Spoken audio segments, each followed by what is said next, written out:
Национальными танцами маленькая Хава занимается около года. Сейчас она готовится к выходу на сцену. Девочка заметно переживает, но любовь к искусству помогает справиться с волнением. Первый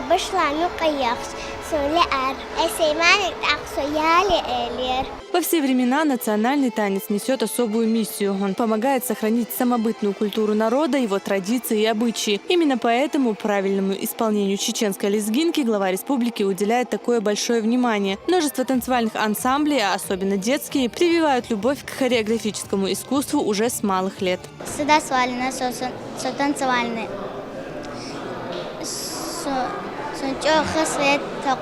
Очень рада, что я привела мальчика в ансамбль в свое время.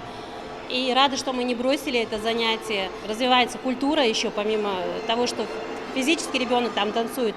Культура, они знают больше про наши традиции, умеют себя вести. Если раньше в каждом отдельно взятом детском ансамбле республики было в среднем чуть меньше 50 солистов, то сегодня только в основном составе по 100 участников. Число желающих отдать своего ребенка на танцы в Чечне растет с каждым днем.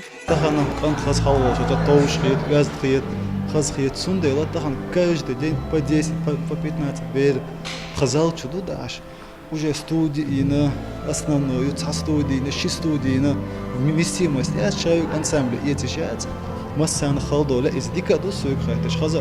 детских ансамблях республики обучаются ребята от 5 до 13 лет. Они выступают на сценах различных городов и стран, где завоевывают многочисленные награды. В хореографическом арсенале маленьких танцоров десятки номеров. Помимо танцев, в коллективе занимаются духовно-нравственным воспитанием. Розана Цамаева, Расул Арцухаев и Абубакар Абазов. Новости.